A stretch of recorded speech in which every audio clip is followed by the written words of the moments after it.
Hello and welcome back. Today I'll be going through tutorial 2 of Operation Crimson Stone. Okay, so I just want to elaborate further on the initiative deployment role. So obviously this is once the terrain table has been set up, you'll roll for initiative. So what you do is both players will make a face-to-face roll using their lieutenant's whip attributes, and you roll 1d20 each. And whoever has the highest result but does not exceed their lieutenant's whip attribute is the winner of the initiative roll. So if you do win the initiative roll, you get to either keep the initiative or deployment. So if you choose to keep initiative, you'll get to decide who gets to go first in every round, and it's the same order throughout. So there's 3 rounds per game generally for a standard game or a tournament, and within each round it's turn 1 and turn 2. So turn 1 is the first active player and turn 2 is the second active player. So you get to decide who goes first and second each game round. If you choose to keep deployment, you'll get to decide who deploys first and in which side of the table will be the deployment zone. Okay, so once that's done, a couple of rules for the deployment phase. Where have we got here? So some overall deployment phase rules, which is the player who is deploying first, they will deploy the majority of their miniatures, and they all have to be within the deployment zone, excluding obviously special rules. But they get to keep aside 1 miniature as a reserve. And then once that's done, the second player, who not as a part of the initiative, but as a part of the deployment phase, will deploy all their miniatures, bar 1 in reserve. So let's just say you choose initiative and you choose to go first. Your opponent will get deployment, but they might get to choose you to go first. So you will deploy first and then your opponent will deploy second. So once you've done that, and the second person deploys their army, then the first person, it goes back to the first person and they deploy their last miniature, and then your opponent will deploy his last miniature. So just a couple of rules for deployment. All the bases of the troopers must be totally inside the deployment zone, excluding of course special rules. None of your troopers can be in contact with any enemy models or neutral models or markers of tokens or mission objectives. You can choose to deploy a miniature prone, and to do so you just put a prone state marker next to it. Sorry, a prone state token. Your troopers must deploy on enough surface space to be larger than their base, unless of course you agree to some house rules. And anyone that has the special skill forward deployment, special skill, they can deploy up to that limit. So if it's plus 4 inches, then they can deploy 4 inches forward of your deployment line. Okay, so lieutenant rules. So obviously in this tutorial, it's including a lieutenant. So obviously the 3 standard light infantry miniatures, one of them will be designated as a lieutenant. And what this does is it provides a special lieutenant order, which can only be used on the lieutenant. So I'll just read the important bit here. It says the status and expenditure of every order is open information. Players must place the tokens for each order, including the lieutenants, where all players can see them. Moreover, they must warn their opponent when they are going to use it to activate their troopers, including the lieutenant. So if you're going to use a lieutenant special order, you can only use it on the lieutenant, and by doing so, it will identify which miniature is the lieutenant for your army. Okay, now with that, it ties in with open and private information. Okay, so most of the information on the game is generally open, but some things are classified as private. And so the private stuff is basically stuff that the opponent is not meant to know. Only you know. However, but you can ask things about what state they're in, what miniature is, what armor there is, what weapon it is. But there's a few things that are kept private. So I'll just go through the private stuff because it's obviously a lot less than the open information. So the information that's considered private in Infinity and 4 is the miniature's points cost and support weapon cost, the special skills such as combat jump or parachute, any troopers that you have in hidden deployment, troopers that are disguised by hollow mask, any troopers that have the chain of command or counterintelligence special skill, Any markers. So if you deploy them as camo tokens at the start of the game, that they remain camo tokens. You're not obliged to tell people what they are. They have a special short movement skill called Discover, which is designed to discover camo tokens, and the identity of your lieutenant. So this is important because your opponent's not meant to know which miniature is your lieutenant. However, if you use your lieutenant order, because the lieutenant order being used is open information, then you obviously open up and identify to your opponent who is your lieutenant. So a lot of the times in games, people will never really spend their lieutenant order, unless it's absolutely necessary. Now, just to elaborate on the game sequence and order activation a bit more, as I've said before, each game consists of rounds, and it's roughly 3 rounds per game. And within each round, you have turn 1 and turn 2, turn 1 being the first player, turn 2 being the second player. So for the turn, okay, I'll just highlight this in a sec.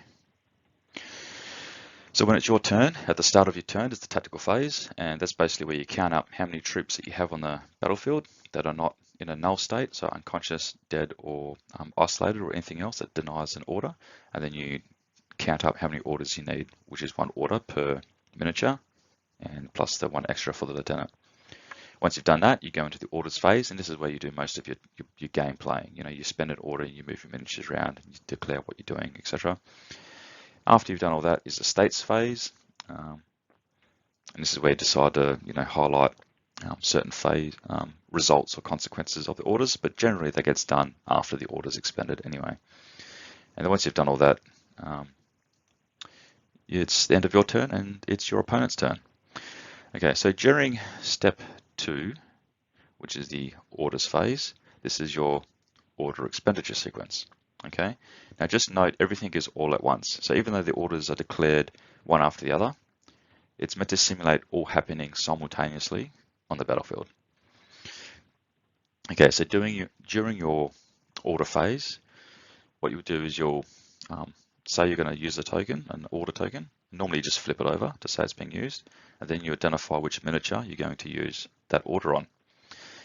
Now you can declare the first short skill of the order, and if it's a movement, then you'll measure the total distance that they can move up to. So commonly it's 4 inches. You don't have to move 4, you can move up to a total of 4. So you can move up to 2 inches if you want. You move your miniature to the endpoint, as long as it's within its movement range. And then your opponent will check line of fire, and if they can see your miniature anywhere along that line, they can declare an automatic reaction order, or an ARO. If they cannot, or they choose to hold an ARO in case more favorable conditions will come, they can do so. And then you get to declare your second short skill. And if it's movement again, you'll move your miniature up to the maximum inch if they need to. And then the reactive player can have another round of declaring AROs as long as they can see the miniature in their line of fire. If not, then they don't get any AROs, and you're safe to move about. So once everyone's declared their short movement skills and short skills and AROs, then you do all the checks. That's your resolution step, which is down here. So this is when you actually measure weapon ranges, put your templates down, determine your modifications, and then sum it up to get your success value, and then roll the dice. And then whoever wins, you apply the effects, and then that's the end of that order until the next order. So just to help clarify, okay, you spend 1 regular order, you have the option of spending an entire order skill, either 2 lots of short movement skills, or a short movement skill and a short skill. Okay, you cannot spend short skill. It must be a movement skill or a short skill. So your short movement skills for this tutorial and for the rest of the game will be move and idle. And obviously as we go on through the tutorials, we'll add more and more. Your short skills that are available are close combat attack, ballistic attack, and dodge. And your automatic reaction orders are ballistic attack, close combat attack, and dodge. And so this is what the order sequence looks like. If you spend 1 order, short movement skill is move. You can do a move and the ballistic attack or close combat attack for the short movement skill and the short skill, or you can do move and dodge.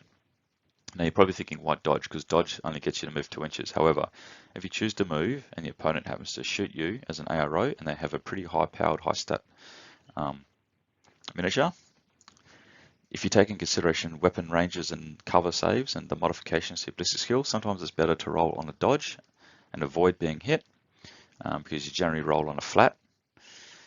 So your skill attribute for physical doesn't change unless there's a special requirement to do so, but generally it doesn't.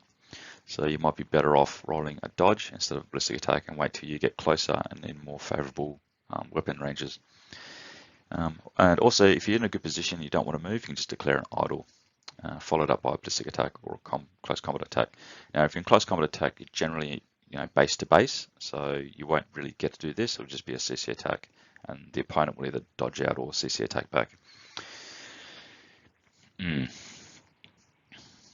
And once again, all attacks are performed simultaneously from the dodge rolls.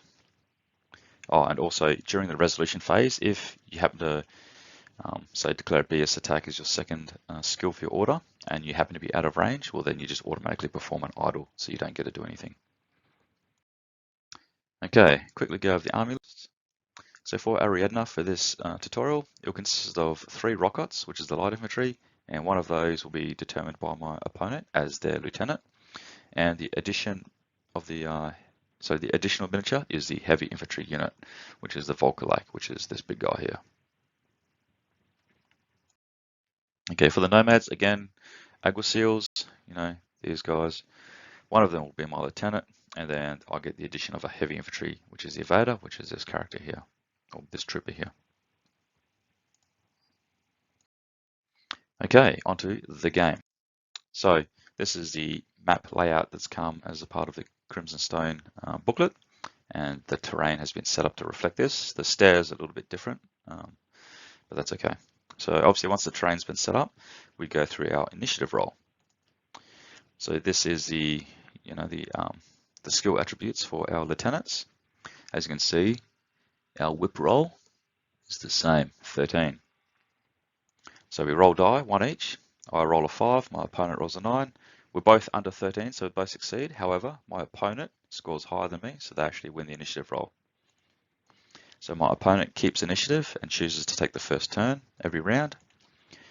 And therefore I get deployment, and I choose to deploy second because I want to see where my opponent deploys their miniatures, and that way I can decide which is the best troop layout for me to help counteract my opponent's movement. Okay, so the deployment phase, my opponent deploys 1 rocket here, here, and here. And they've got their heavy unit in reserve. I choose to deploy here, here, and here for my rocket. And my evader, my heavy infantry, is in reserve. So now once that's done, now it's my opponent's turn to deploy their reserve miniature, which they deploy up here. And I deploy my heavy infantry in reserve here. Okay, so that's my opponent's deployment zone. As you can see, all up forward, because they've got the first turn, they want to rush into cover and do as much as they can in the first turn. For me, I'm more conservative. I try to take the best cover to get the best fire lanes, and obviously protect, my lieutenant. First round. Okay, so there's 4 miniatures on the table and 1 lieutenant. So one of them is the lieutenant. So my opponent generates 4 regular orders plus a lieutenant special order. So this gives them 5 orders this turn to perform actions against me. Spending 1 order, they choose to activate the JACKLEG, which is here, if you didn't see that. And they declare their first short movement skill of move. So they move up to 4 inches to here. And from here, I declare a BS attack as my arrow because I have line of sight to the miniature, and they declare BS attack in return. So now we measure for range, 17 inches. Here's the stats and profiles. Okay, there's the ballistic skills relevant to each miniature. Now I get -3 for range because I've got a combi rifle, but my opponent gets +3 for range because they have a heavy machine gun. But because they're in the open, I get no cover modification to my ballistic skill. However, I'm in cover, my opponent does get a -3 to their ballistic skill. So in the end, my success value is an 8 or less, my opponent is 12 or less. And because they're in an active turn, they get 4 dice to roll against, and I only get 1. So we roll the dice. As you can see, I succeed, but so does my opponent. Now my 7 counts as the 4, but their 11 counts as my 7. So I take 1 hit. The damage of the weapon is 15. I roll a 5. I add 1 for my armor save for my miniature. Because I'm in cover, I get +3 to my armor save, so a total of 4, which totals 9. My 9 is less than 15, so I take a wound. And my miniature is now unconscious. And here's what it looks like from the game table. And yes, my miniatures are unpainted because I haven't got paints just yet. I have other financial matters, but that's okay. Second order spent. Choose to activate the same miniature again. Move up to the building. I declare dodge because I think, well, because I've lost one miniature, I'll probably be better off using a dodge skill. And they declare BS attack against my miniature, which is this one here. So once again, measure for range. Because I'm dodging, I only have to dodge on my physical, which is 10.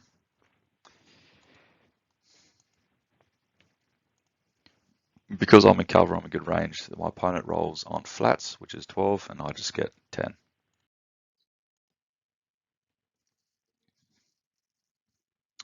Okay, so my 7 beats my opponent's 1, but their 8 and 9 is higher than mine and counts as my 7, so I get 2 hits from my opponent. I roll 2 dice, 1 per hit. Once again, 15. I roll 6 and 19.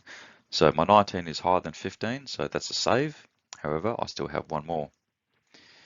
So 6 plus 1 plus 3 because I'm in cover gives me 10. Once again, I'm short of 15, so I take a wound and my miniature is now unconscious. And I place an unconscious token next to him. And here's what it looks like here.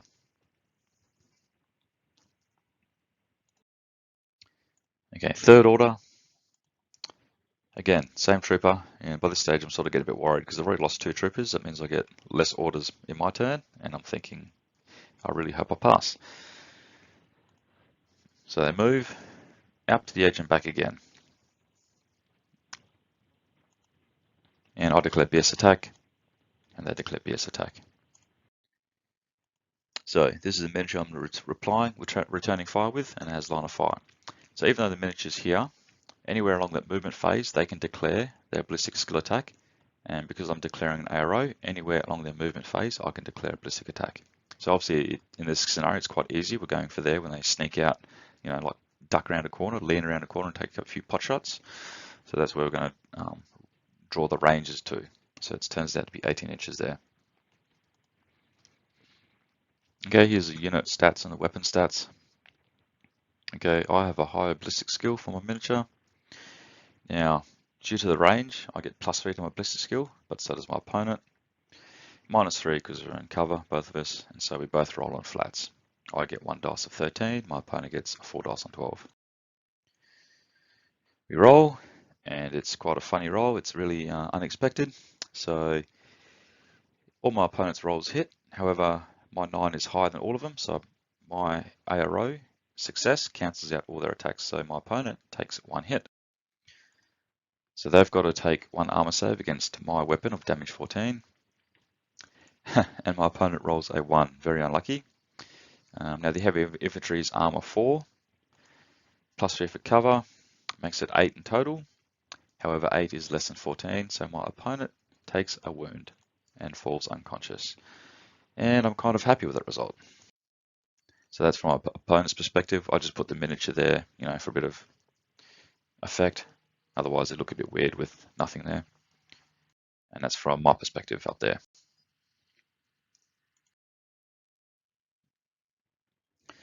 So I'm happy with that result. Spending the last regular order, my opponent declares to activate this miniature and do a move, and then move up there. So you can see it was a bit of a bend shape. Okay, that will be important in a minute. I declare BS attack. They declare BS attack. So obviously the end of the move is in total cover, so I technically cannot see them. But they said the rule that, you know, they specified their intent, which is to go here to take a shot and then duck in the cover. So because they're out in the open as shit at me, it's what you see is what you get. If you can see me, I can see you. So I choose to ballistic skill attack and hopefully rely on my dice rolls and skill attributes to perform better.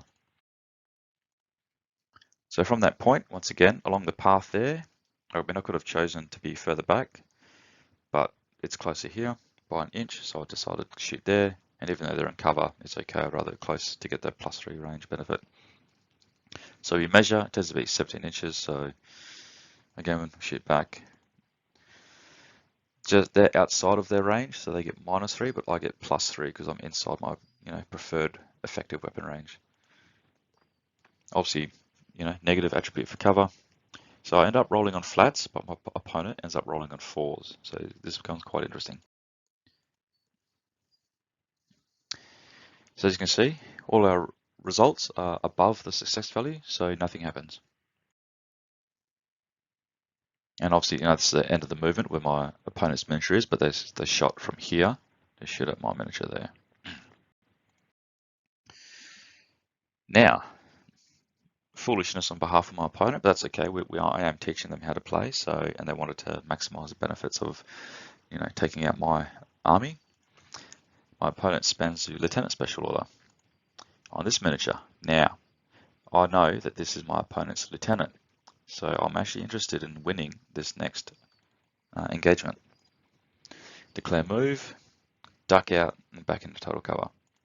I'm like, okay, that's the lieutenant. I'm going to attack that back, not dodge. So I should declare BS attack for my ARO, and they declare BS attack as well. Once again, 17 inches, pretty much the same as before. 13 and 4. Roll the dice. Okay, all my opponent's shots are well and truly above, so they're all a miss. Mine's a success, so mine's a hit. So now my opponent has to make an armor save. Damage 14 for me.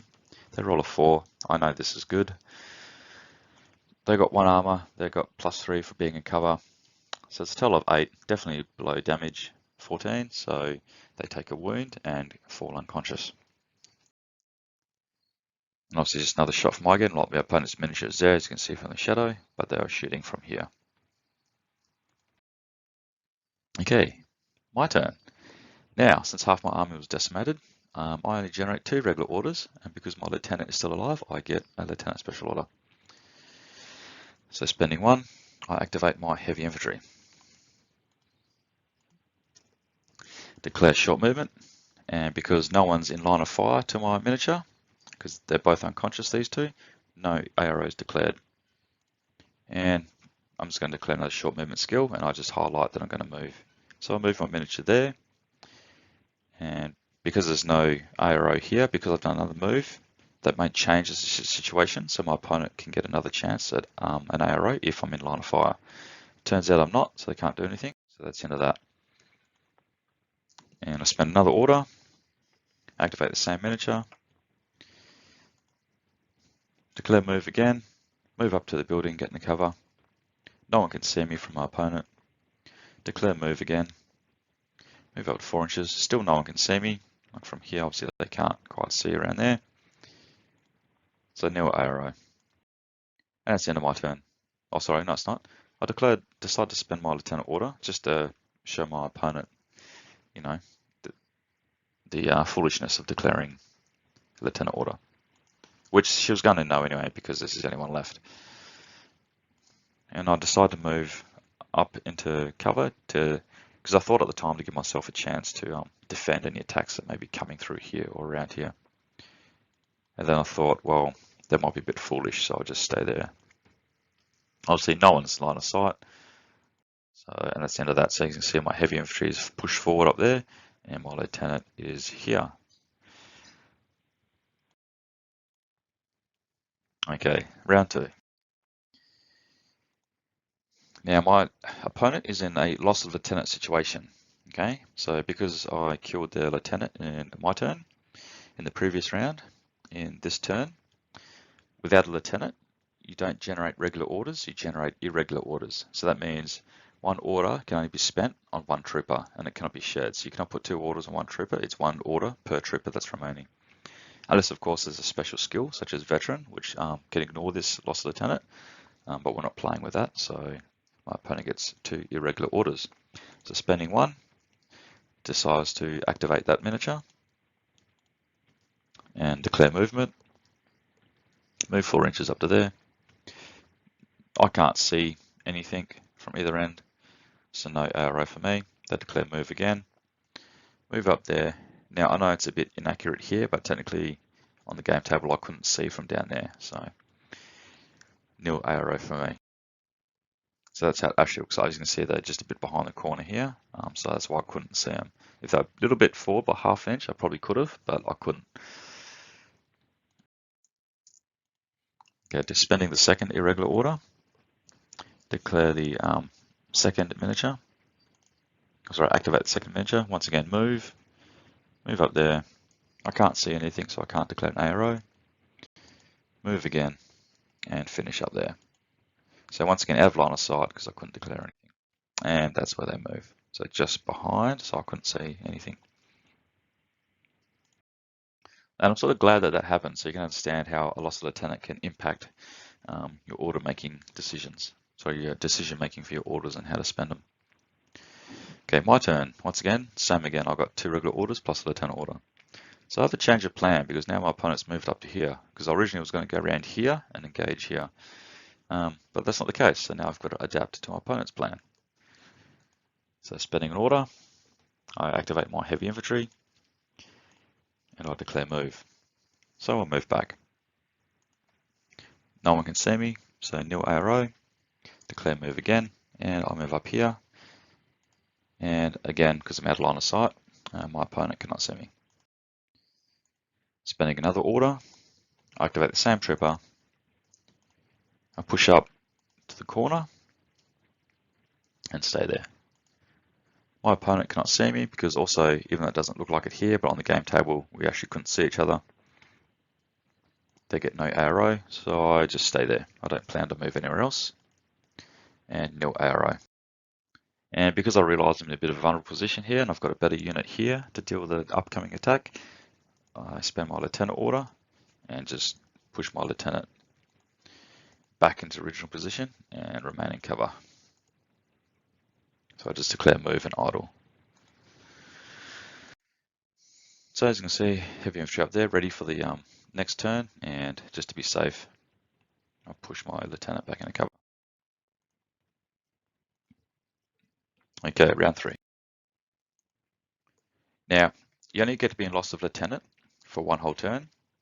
At the end of your turn, you get to choose another lieutenant, which is again private information, so I don't know. But one of these 2 miniatures that my opponent has chosen is now the lieutenant. So now they go back into the normal situation of regular orders. Okay, so spending 1 order, activate this miniature, and then move out and back. I declare BS attack with my miniature. They declare BS attack. Okay, so we measure it's 10 inches, it's quite close. It's looking a bit different. And as you can see, we're both within our effective weapon ranges. So we both end up rolling on flats. However, I get 1 dice, my opponent gets 4 dice because it's, 3 dice. Apologies, 3 dice.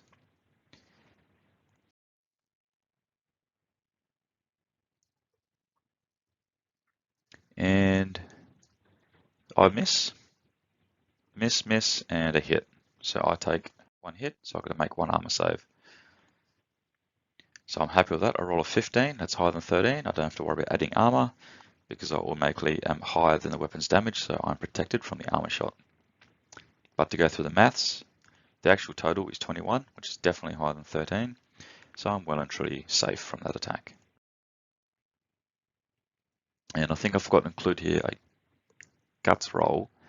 So I actually moved back a little bit, up to 2 inches to avoid, yep, here I did include it. So even if you survive a successful armor roll, you have to take a guts roll, which is to simulate, you've just been shot at, you're not dead, but you're alive, but you're also afraid that you just got shot at. So you have to take a cover, a guts roll to see whether you stay in position or not. So if I get less than my whip, I get to stay where I am. If I fail, I have to move back into cover. So my whip is 13 for this miniature, and I roll at 18, so I succeed, so I stay there. Sorry, so yes, I do succeed and I do stay there. Oh no, sorry, yes, 18 is higher than 13, it's a fail, apologies, I failed, and so I move back 2 inches. So this is from my opponent's point of view. I mean, they were here, they moved out, ducked in, and then engaged here, and I'll move back behind there. So the second order, they move their other miniature, activate the other miniature, move up, and I think the strategy is to come around here and attack me on this side. I can't see anything, so I can't declare an ARO, and they just stay there. So, and I still can't see anything. So I'm assuming that's the lieutenant now, because if they're moving, you wouldn't want to risk having another engagement.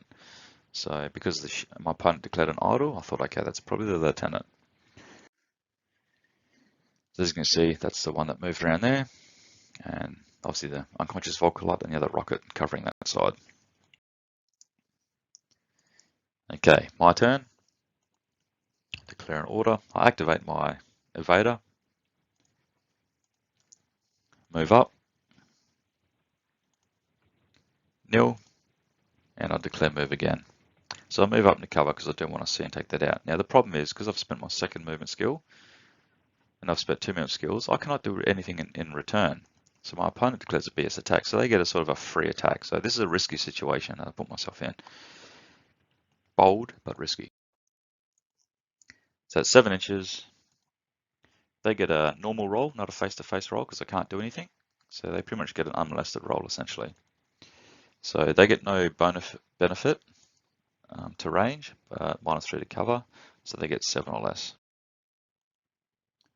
So 12, it's a fail, or it's a miss, I should say, because the bullet, they shot at me, but they missed me. So I'm very happy with that. It's a big sigh of relief. I was like, okay, cool.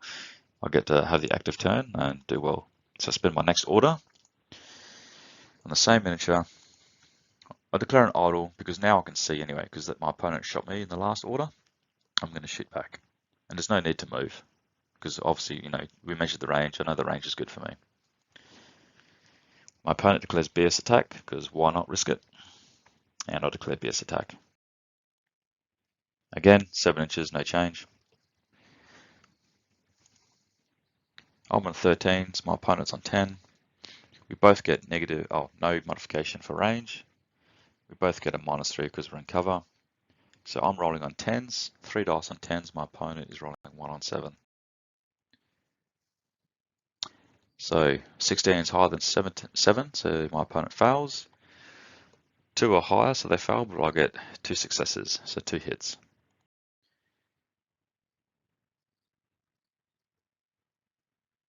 Okay, interesting. Disregard that. But anyway, post-production error. Apologies.